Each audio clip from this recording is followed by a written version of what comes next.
నమస్తే, welcome to I dream news and నిజాలు. US stock market ఒకే ఒక్క రోజులో $285 బిలియన్ పతనాన్ని చవిచూసింది. కారణం ఏంటి?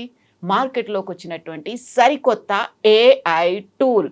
సాఫ్ట్వేర్ కంపెనీలకు సంబంధించి అది అక్కడున్నటువంటి ఎంప్లాయీస్ పనిని సంవత్సరంలో జరగాల్సిన దాన్ని కేవలం ఒక 1 మంత్లో పూర్తి చేయడం మాత్రమే కాదు, రీప్లేస్మెంట్కి కూడా కుదురుతోంది. ఆ ప్రభావం మన దేశీయ ఐటీ కంపెనీల మీద కూడా పడింది.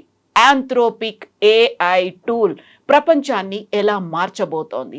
ఎందుకు ఐటీ కంపెనీలు అంతలా భయపడుతున్నాయి? మనతో పాటుగా ఉన్నారు సీనియర్ జర్నలిస్ట్ సురేష్ కొచ్చాతి గారు. సార్ నమస్తే. సో మనం యుఎస్ మార్కెట్ గురించి మాట్లాడుకుంటే $285 billion loss in a single day అనుకుంటే భారతదేశంలో ఉన్నటువంటి ఐటీ కంపెనీల పరిస్థితి ఏంటి? అదే చూస్తున్నాను కవిత గారు, మీరు మాట్లాడుతున్నప్పుడు నేను యుఎస్ స్టాక్ మార్కెట్ చూస్తున్నాను, నాస్డాక్ చూస్తున్నాను. అక్కడ కూడా పరిస్థితి బాగాలేదు. It is still following previous days fall. అప్పుడు కూడా నడుస్తుంది, బికాజ్ మనకన్నా 24 hours బిహైండ్ ఉన్నారు కదా వాళ్ళు. నాన్ స్టాక్ కంపెనీస్ అంటే non tech stock companies gain చేస్తున్నారు, టెక్ కంపెనీస్ పడిపోతున్నాయి. సో మ్యానుఫ్యాక్చరింగ్ ఉండొచ్చు, కన్జ్యూమర్ గుడ్స్ ఉండొచ్చు, వాళ్ళ షేర్ పెరుగుతున్నాయి, టెక్ కంపెనీ షేర్ పడిపోతున్నాయి. నేను లాస్ట్ 2 రోజుల్లో మాదొక ఐఐటి అలుమ్ని అని చెప్పవచ్చు, ఎందుకంటే నేను ఐఐటిలో ఒక చిన్న కోర్స్ చేశాను, ఐఐటి హైదరాబాద్లో ఏఐలో. I was the oldest guy in the room. మిగతా అందరూ were in the young 20s. And బాగుండే కోర్స్ అది. It's very short term course. So దాంట్లో నేను ఎందుకు వెళ్ళానంటే what does AI do for media.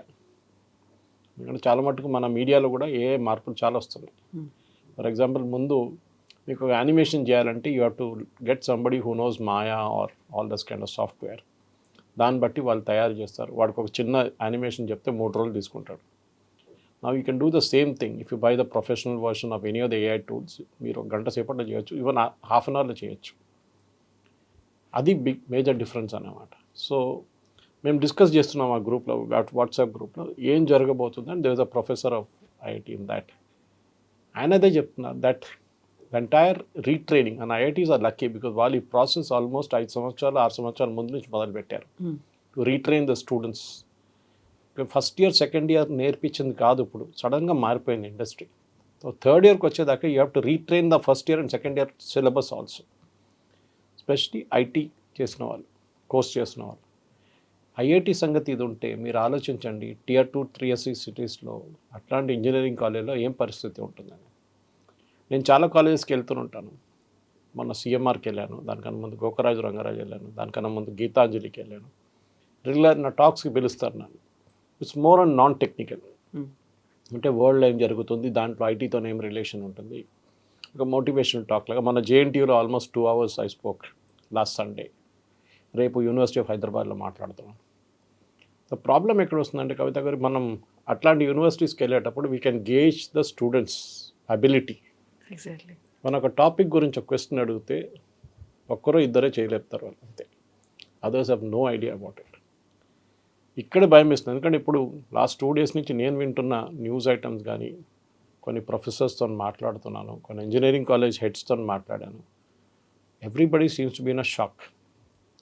కానీ న్యూస్ అంతా దారుణం కాదు, లేదు ఇప్పుడు యాజ్ ఆఫ్ నౌ.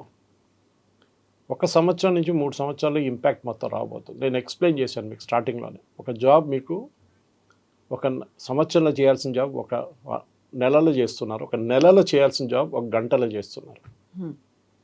అంత మనుషులు అక్కర్లేదు, అంతమంది అవసరం లేదు, ఎస్పెషలీ ఎంట్రీ లెవెల్లో.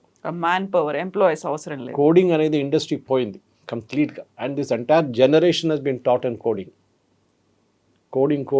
నేర్చుకున్నారు వీళ్ళు. సడన్గా AI has taken over coding completely. మీరు ఒక వెబ్సైట్ బిల్డ్ చేయండి. ఇప్పుడు మీరు ప్రీవియస్ టైం నాకు గుర్తుంది, వెన్ నా initial website was built about 18 years ago. 18 years ago when nothing was there, shopshelf.com అని ఒక డొమైన్ కొనుక్కొని నేను ఒక వెబ్సైట్ స్టార్ట్ చేద్దాం అనుకున్నాను, ఈకామర్స్ వెబ్సైట్. ఆ టైంలో ఈకామర్స్ లేదు అసలు. I wish I head started that, but ఆ కాంప్లెక్సిటీ చూసి నేను వద్దని చెప్పేశాను. And I was thinking of an ecommerce. ఆ టైంలో అమెజాన్ లేరు, ఎవరు లేరు కంట్రీలో. నా ఐడియా ఏంటంటే షాప్ షెల్ఫ్లో అన్ని ప్రోడక్ట్స్ పెట్టి కంపారిజన్ చేయడానికి. Price comparison. ఒక షూకి ఇంత ఉంటుంది, అదే షూ ఇంకొక దగ్గర నుంచుకుంటే ఎంత ఉంటుంది. I give it up. ఎందుకంటే ఆ కంపెనీ వాళ్ళని పిలిచాను, చిన్న కంపెనీ మా ఫ్రెండ్ వాళ్ళది. ఎట్లా చేద్దామంటే వాళ్ళు అన్న కాంప్లికేషన్ అన్నీ చెప్పారు నాకు. ఇది ఇట్లా చేయాలి, ఇది ఇట్లా చేయాలి, ఇది 6 నెలలు పడుతుంది, 8 నెలలు పడుతుంది, ఇంత ఖర్చు అవుతుందంటే I said look, I'm a manager in media organization, అప్పుడు టైమ్స్ ఆఫ్ ఇండియాలో పనిచేస్తున్నాను, నాకు ఇంత డబ్బులు లేదు నా దగ్గర పెట్టడానికి. బట్ మీరు చెప్పండి ఇంత కాంప్లికేషన్ ఎందుకు, నాకు simple website rates sir, coding చేయాలి, అది చేయాలి, ఇది చేయాలి. They took me through the entire trip. ఇప్పుడు నాకు వెబ్సైట్ బిల్డ్ చేయాలంటే I can do it in about 1 hour's time using AI.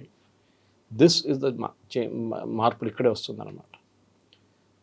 Small companies, mid level companies, top level companies అందరు impact అవుతున్నారు దీంట్లో. ఇప్పుడు చార్ల్స్ డార్విన్ చెప్పారు, the species that will adapt will survive. Dinosaurs adapt చేయలేదు, Jurassic అయిపోయారు వాళ్ళు, they just disappeared. Cockroaches survive అయింది, they can survive a nuclear blast also. మనం కూడా హ్యూమన్ బీయింగ్స్ కూడా నేర్చుకోవాలి. సో మన ప్రాబ్లం ఏంటంటే ఎస్పెషలీ తెలుగు స్పీకింగ్ స్టేట్స్లో, ఎస్పెషలీ ఇక్కడున్న ఇంజనీరింగ్ కాలేజ్లో సిలబస్ మార్చరు. జేఎన్టీయూ కానీ, ఉస్మానియా యూనివర్సిటీ కానీ, ఆర్ ఏఐసిటీ కానీ, syllabus should be changed on a quarterly basis. మన దగ్గర ఎప్పుడో రాసిపెట్టిన 10 సంవత్సరాల ముందు రాసిపెట్టిన సిలబస్ అదే కంటిన్యూ చేస్తారు. ఎక్స్ట్రా ఏం చేస్తారు, కొంతమంది ఏఎంఎల్ అని చెప్పి బయట నుంచి డొమైన్ ఎక్స్పర్ట్స్ని తీసుకొచ్చి వాళ్ళ పిల్లలకి ఎక్స్ట్రా ఛార్జ్ చేసి వాళ్ళు నేర్పిస్తారు. That is not a learning. The learning should be built in to the syllabus. అది అర్థం చేసుకోవాలి ఫస్ట్. సో ఈ యాంథ్రోపిక్ ఏఐ టూల్ గురించి మాట్లాడుతున్నాం, అది ఒక్క కంపెనీ, అట్లాంటి ఇంకా చాలా కంపెనీలు రాబోతుంది చూస్తుండే. ఓపెన్ ఏఐ ఉన్నారు, జెమినీ ఉంది, ఇప్పుడు క్లౌడ్ వాళ్ళు ఇంట్రొడ్యూస్ చేశారు. యాంథ్రోపిక్ వాళ్ళ ప్రోడక్ట్ క్లౌడ్ కోడ్. వాళ్ళ దాంట్లో కూడా వాళ్ళు 11 ప్లగిన్స్ పెట్టారు. దాంట్లో ఒక ప్లగిన్ మేజర్ ప్రాబ్లం క్రియేట్ చేసింది రిగార్డింగ్ లీగల్ అంటే మీరు ఒక క్లయింట్ కేస్ని హ్యాండిల్ చేస్తున్నప్పుడు కోర్టులో సబ్మిట్ చేయడానికో లేకుంటే క్లయింట్కే సబ్మిట్ చేయడానికో మీరు 6 నెలల పాటు తీసుకుంటారు మినిమం. 3 నెలల నుంచి 6 నెలలు పెద్ద డాక్యుమెంటేషన్ ఉంటుంది ఒక కేసు గురించి. It can be an AI infringement case, patent ఇన్ఫ్రింజ్మెంటో లేకుంటే ఏదైనా క్లయింట్ మీద సూ చేసిన కేసు ఉండొచ్చు. అడ్వైజ్ ఇవ్వడం అనేది యూఎస్లో చాలా పెద్ద బిజినెస్. మోర్ దెన్ ఐటీ, యూఎస్లో హైయెస్ట్ పేడ్ జాబ్ ఇది లాయర్స్కి. అక్కడ అటార్నీస్ అంటాం, అక్కడ it's a big business. Legal business is one of the biggest in US. సడన్గా అక్కర్లేదు వాళ్ళు, you can plug in and do this and say give me a documentation for this case, ఈ case background ఇదని మీకు మొత్తం documentation ఇచ్చేస్తుంది. But యాంథ్రోపిక్ CEO నిన్న ఒక స్టేట్మెంట్ ఇచ్చారు, saying that don't take it for granted. దాన్ని కూడా మీరు చెక్ చేయాల్సి వస్తుంది అని చెప్పారు. ఎందుకంటే లీగల్ అనగానే కొంచెం ప్రాబ్లం, కానీ మిగతా 10 ప్లగిన్స్కి ప్రాబ్లం లేదు, అక్కడ లీగల్ ఇష్యూ పెద్ద లేదు. సో ఇక్కడ మార్పు రాబోతుంది. సో మనం అడగాల్సిన ప్రశ్న ఏంటంటే, మన దేశంలో ఉన్న సాఫ్ట్వేర్ కంపెనీస్కి రిస్క్ ఉందంటే ఉంది. ఎందుకంటే అన్ని స్టాక్స్ నిన్న కూడా పడ్డది, ఇవాళ ఇప్పుడు stock market has open up just as we're recording now. చూడాలి ఇవాళ ఏం జరుగుతుంది. కానీ డెఫినెట్గా యూఎస్లో ఏం జరుగుతుంది అదే ఇండియాలో కూడా జరుగుతుంది. ఎందుకంటే అక్కడ ఉన్న కంపెనీలే కాదు, ఇక్కడ ఉన్న కంపెనీ బిజినెస్. అక్కడ యాక్సెంచర్ పడింది, మైక్రోసాఫ్ట్ పడింది, డెఫినెట్గా దాని ఆరకిల్ పడితే ఇక్కడ వచ్చింది. ఇది అన్నిటికంటే ప్రాబ్లం ఎక్కడ వచ్చిందంటే, దీంట్లో they used a word for apocalypse, దాన్ని సాస్ కాలిప్స్ అని పెట్టారు. సాస్ బేస్డ్ ఆపరేషన్స్ మీద చాలా ఇంపాక్ట్ పడుతుంది, ఎస్పెషల్లీ ఈఆర్పి కంపెనీస్ మీద పడుతుంది అనమాట. అంటే వాళ్ళు చేసే పని దే కంప్రెసింగ్ ఇట్ అగైన్. మీరు పెద్ద ఈఆర్పి, శాప్ లాంటి ఈఆర్పి కొనక్కర్లేదు, మీకు అదే పని మేము చేసిస్తాం విత్ హార్డ్లీ ఎనీ ఇన్వెస్ట్మెంట్. కానీ డొమైన్ ఎక్స్పర్టైజ్ ఉందా అదే ఉంటుంది. నాకు ఇప్పుడున్న పిల్లలకి అదొకటే చెప్పాలనుకుంటున్నాను. ఎందుకంటే ఇండస్ట్రీ డెఫినెట్లీ మారిపోయింది. Let us accept it very clearly. ఏదో 5 సంవత్సరాల్లో ఒకసారి మారుతుంది, 10 సంవత్సరాలు మారుతుంది. ఇప్పుడు వీక్లీ మారిపోతుంది ఇండస్ట్రీ. యూజువల్గా ఒక జనరేషన్ అనే ఒక ఫీల్ ఉండేది, ఇప్పుడు లేదు అది. సో ఇప్పుడు ఏం జరుగుతుందంటే, ఒక కొత్త కల్చర్ వచ్చేసింది, where you have to be domain specific.